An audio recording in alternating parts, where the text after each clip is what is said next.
and the omnibus. So I was forced into the Archers when I was a child. And look, it's come back to bite me later on. I'm awash with this stuff. The Archers is the world's longest-running radio show, with more than 15,000 episodes broadcast. Despite being a rural flavor show, The Archers is recorded in the heart of... Welcome to The Deep Dive, where we take your source material and really try to uncover the most important insights. Turning information into true understanding. Exactly. We're here to give you that shortcut to being genuinely well-informed, maybe with a few surprising facts. And hopefully a chuckle or two along the way. Today, we're diving into an audio recording. It's a series of conversations, really intertwined, giving us this fascinating, almost fly-on-the-wall perspective. Yeah, on community spirit, personal struggles, and some quite profound revelations, actually. Our mission today, to extract the key lessons, things about navigating life's challenges, finding purpose. And importantly, the power of facing our deepest fears. It's a really rich tapestry of human experience. It shows how seemingly ordinary moments can lead to pretty extraordinary realizations. Definitely. Okay, let's get into it. So our journey begins with preparations for a sponsored swim. It's an event in memory of someone named Ash. The poignant reason to gather, for sure. But the scene itself is immediately full of these very relatable, sometimes quite comical human details. Right, you hear about characters like Jazz, Ed, Tracy. They're all getting ready. And Jazz, well, he arrives with quite the kit. Oh, yeah.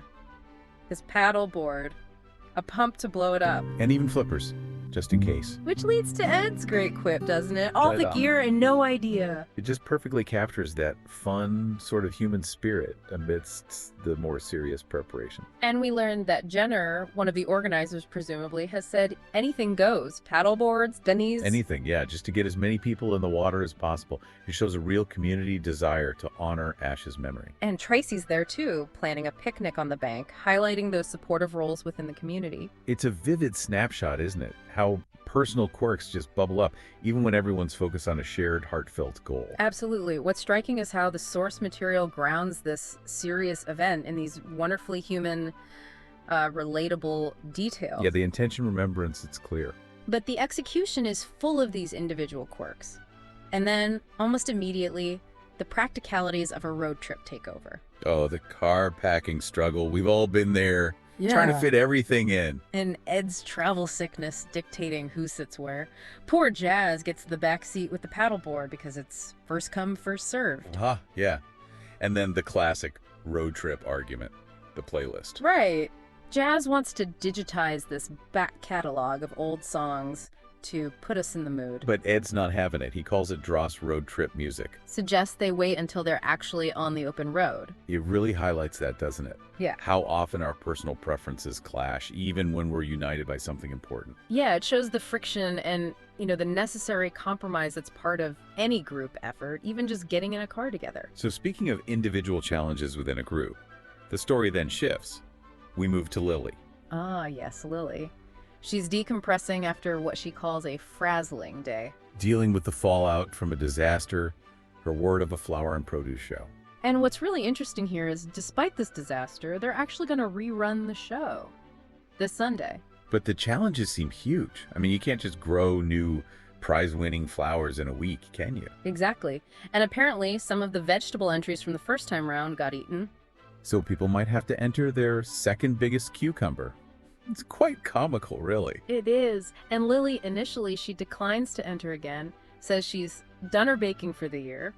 But then she gets roped into being a judge alongside Fallon. She accepts, but sort of reluctantly. And this whole rerun idea, it seems driven by Dane and Oliver. They're worried about a riot if they don't redo it. They're also trying to get Derek Fletcher off their backs. Right, because he's absolutely furious that his event, this profitable old tower, was run before someone called Charlotte Smith got to it. It just paints such a vivid picture of the pressures involved in these community events. Yep. And the impact on the people trying to hold it all together. It certainly does. And this segment really brings up a crucial question, I think. How do we handle leadership and responsibility when things go wrong? Because they inevitably do sometimes. Lily's definitely feeling that weight, isn't she? She blames herself for the show's failure. Says she should have been on top of it, and I wasn't. And what's deeper here is her personal struggle that comes through. She describes herself as drifting along, making a mess of things. Working at Grey Gables, that's the local hotel, because she doesn't really know what she wants to do with her life. Yeah, she feels she has no grand scheme, not even a vague plan. And that feeling, that sense of drifting, I mean, it resonates, doesn't it? So many people feel that way at some point. Absolutely.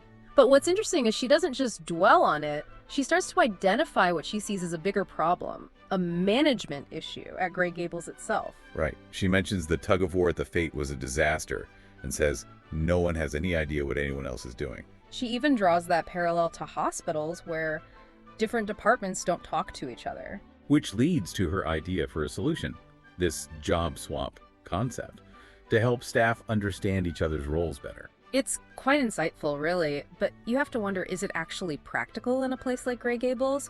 Or could it just cause more chaos when things are already, as she puts it, a mess? That's a fair point, and Lily herself acknowledges the limits, especially in highly specialized places like hospitals, where cost and specific skills are major factors. Right, but she thinks it might work in a hotel. Because, as she says, they're not dealing with life and death as much as some clients might like to think. It's a good example of, trying to find innovative solutions even when you're under pressure and maybe doubting yourself. Even if she is a bit worried about how certain staff, like someone called Zainab, would react to being moved to strip beds. Yeah. Her journey here really illustrates how even amidst self-doubt and failure, you can find these seeds of fresh ideas. It's about finding some agency, some purpose, even when you feel like you're just drifting. And as Lily is thinking about her future, we shift again. This time to Jazz and Fallon. Ah, yes. They're in a pub enjoying some local cider, and the pub is supposedly haunted by Dorothy, a landlady from the 60s. It provides this wonderfully atmospheric backdrop for what becomes quite a deep reflection. They start reminiscing about being young, camping without a tent, hitchhiking all the way to the lakes. Feeling pretty wild and, as they say, off our faces. Pretty intoxicated and carefree. Fallon even jokes about joyriding. And they both remember that feeling of being invincible back then, thinking they could do anything we wanted. It was kind of great, they admit, even though looking back, they say they had nothing going for us back then. That feeling of youthful invincibility, it's so powerful and almost universal, isn't it? That sense the world is just yours. Absolutely. And what's really potent here is the contrast. The stark contrast between that feeling and the harsh realities they actually face. Yeah, there's a really raw, honest moment when Fallon reminds Jazz, "You nearly died, Jay." Twice, it seems. First from an egg fallen, maybe food poisoning or an allergy, and later from taking that stuff at a party. She describes finding him collapsed in the toilet. And the wait. 2 weeks while we waited for you to come round. They were terrified. Fallon admits she was so angry because she'd warned him. I told you not to take that stuff. And that whole traumatic experience led to Jazz becoming so depressed, writing pretty dark lyrics. Before they eventually cleaned up their act, as they put it. This meekness, as they call it, this brush with mortality, it clearly had a profound effect on all of them. It really makes you wonder, doesn't it? How often do those moments shatter our illusions, force us to see our own vulnerability? They sum it up so well. When you're 17, you think you're invincible, don't you? Then you get older and you realize you're anything but. They even talk about the subtle signs of aging. Jazz noticing his 75-year-old dad moving differently. And Fallon looking in the mirror and seeing a 40-year-old woman staring back, even though inside she still feels 17. It's that universal struggle, reconciling the inner self with the outer reality. A really powerful commentary on time passing. And these reflections on youth, invincibility, getting older, they lead us to a really powerful moment of introspection, especially for Fallon. Yeah, there's even this lovely little detail about how an ice cream cone with strawberry sauce and sprinkles can have healing properties. A small moment of lightness. Right before a big realization, Jazz feels pretty good about his path, thinks his younger self would be happy. But Fallon, she has a completely different perspective. Starkly different. She believes her younger self would be disappointed, wouldn't even recognize her. Would see this person who's so scared of life that she won't even join in a sponsored swim in a dead friend's memory. Oof. And that's when we uncover this deep-seated fear. Fallon is afraid of water. Because as she reveals, she nearly drowned when the car you were in crashed into a river. Wow. That's a profound admission. It truly is. And this moment just forces us and her to ask, how do we stop something like that, a single traumatic event, from defining our whole lives, from limiting us? Fallon puts it so bravely. She struggles with it, not wanting that experience to make her too frightened to properly live. Her epiphany is just so clear. Yeah. Life is passing us by second, minute by minute, and once it's gone, we can't ever get it back. That realization becomes the fuel, doesn't it, for her decision. Despite the fear and despite the slightly humorous fact that Jazz can't even swim, but is doing it anyway. Fallon decides she will join the sponsored swim for Ash, She recognizes she'll have her friends, her mates, with her. which is such a powerful testament to the strength we find in community and friendship when we're facing those personal battles. This moment, born from that shared reflection, that vulnerability, it really feels like an aha moment for her and for us listening. Yeah. It shows how courage can be amplified by connection. Absolutely, by support. Wow, what a deep dive that was. We started with paddle boards and playlists. Explore the complexities of leadership, self-doubt, the search for purpose. Journeyed through the wild abandon of youth and the perhaps hard-won wisdom of aging. And finally, witnessed this incredibly powerful decision to confront a deep-seated fear. It's just such a profound reminder, isn't it? That beneath the surface of everyday chat, community events, there are these rich stories unfolding. Stories of human resilience, of growth, and the courage needed to really live fully. From Lily trying to find her way. To Fallon's brave choice, these moments, they really resonate. So what does this all mean for you, listening? Well, maybe consider how community gatherings, even ones for somber reasons, can sometimes become these unexpected catalysts for personal revelation. And how our past experiences, the exhilarating ones and the traumatic ones, they shape who we are. But they absolutely don't have to define who we become. Right. Which leaves us with maybe an important question for you to mull over. What fears, or perhaps what narratives from your past, might be preventing you from fully embracing the present moment? What would your younger self say about the life you're living today? And maybe more importantly, how might you honor both the person you were and the person you are right now becoming? So, what are you doing now? Just getting ready for the next episode. Just And, moving mics around. So, what do you do?